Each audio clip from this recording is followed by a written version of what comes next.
definitely always took the doubt as motivation. I always felt like, and still do, always feel a bit insecure about it. Confident in the brand. I love creating a brand and launching a brand and the whole process of it. Where do you see yourself 5 years down the road?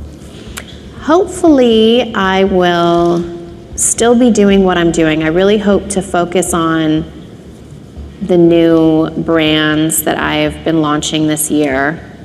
And I feel like those are all my little babies that I've focused, I feel like my whole career has been leading up to this year of these launches to where it's like really authentically me. So I don't really want to expand into doing a whole lot of other things. I really want to focus on what I'm doing now that I feel like I found my place, and just continue to do that. Through visibility, putting her life, body, and businesses out there nonstop. And when it comes to business, it's Kim's way that works. Customers want access, relatability, a face that shows up Beyoncé might be untouchable on stage, but when it comes to business, the story looks very different. And allegedly, Kim Kardashian once hinted at this in an interview that never even saw the light of day.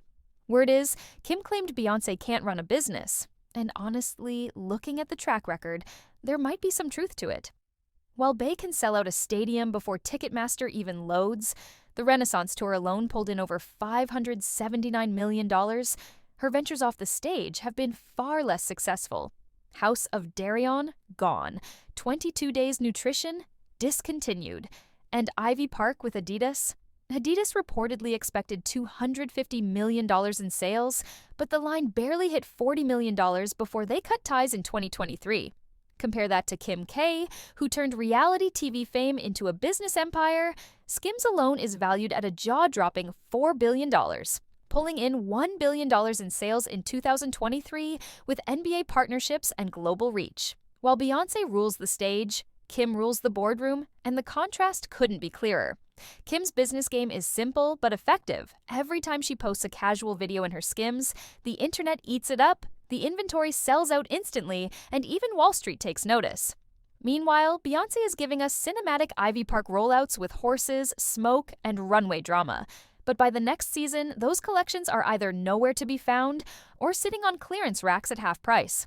The truth is, consumers just don't connect with Bey's drops the way they do with Kim's. Kim leans into relatability, showing off fabric stretch in a dressing room mirror, while Beyoncé leans into goddess energy. And the problem is, goddesses don't sell leggings.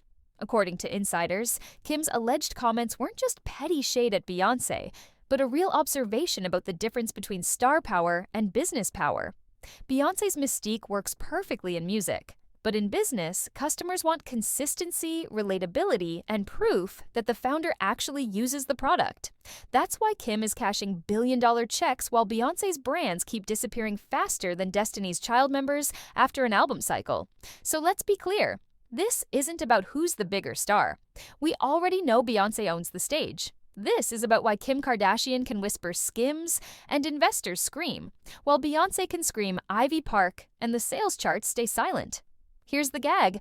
On the surface, Beyoncé and Kim K both run massive brands, but the way they present them to the public is the reason one keeps stacking billions, while the other keeps watching ventures fade out. Kim is her own billboard. Every other day she's on Instagram or TikTok in her bathroom mirror, casually showing off the latest Skims drop like she just rolled out of bed. And people eat it up because it feels real. Fans see Kim actually wearing her products, whether it's shapewear under a red carpet gown or cozy loungewear on a random Tuesday, and they can instantly picture themselves in it. That's marketing 101, relatability sells. Beyoncé, on the other hand, doesn't move like that. Her whole brand is mystique. It's, I'm above you, watch from afar. And while that works brilliantly in music, where fans love the surprise album drops, it doesn't translate in the business world. How are you going to sell leggings and sneakers if the girls don't even see you breaking a sweat in them? With Ivy Park, every rollout was a massive production. Horses in the desert, flames, cinematic visuals. Stunning, yes, but then what? No follow-up, no casual shots of her in the gym, no everyday styling moments. Just a drop, then poof, onto the next. Consumers came to see Ivy Park as art, not apparel.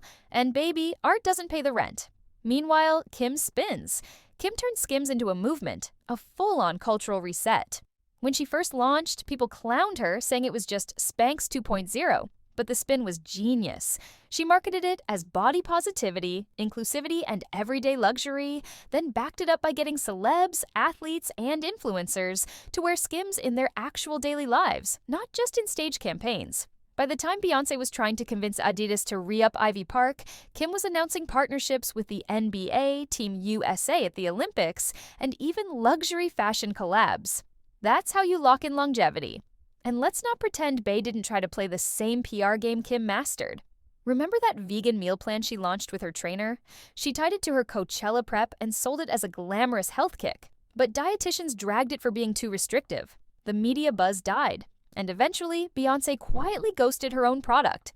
Meanwhile, when Kim got backlash for her pricey SKKN skincare line, she didn't hide. She doubled down. She did interviews, dropped tutorials, and spun the narrative back in her favor.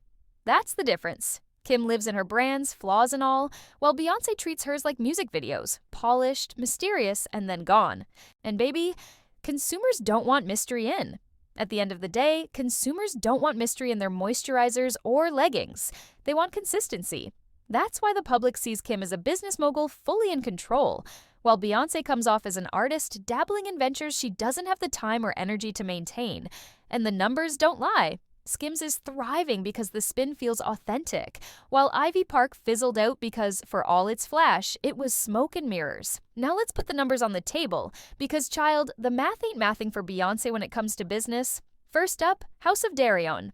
Back in 2004, Bey and Mama Tina thought they were about to take over the fashion game. They had Bloomingdale's deals, flashy campaigns, and Beyoncé herself fronting the brand. But what happened? Critics called the clothes cheap-looking, too busy, and straight-up confusing. By 2012, the line had quietly vanished from U.S. shelves. Fashion insiders said the brand failed because it chased trends instead of setting them. Translation: star power couldn't save sloppy execution. Then came Ivy Park. Launched in 2016 with Topshop and later moved to Adidas in 2020, the first drop sold out instantly. People were scrambling for those neon biker shorts. But hype doesn't equal longevity. Adidas projected Ivy Park would rake in $250 million. In reality, it barely made $40 million in 2022. That's not a dip, that's a free fall. By March 2023, the partnership was dead, and Ivy Park had gone from next Nike to clearance racks in under 5 years. Now compare that to Kim K's Skims. Launched in 2019, it's already valued at over $4 billion and pulled in a staggering $1 billion in sales in 2023 alone.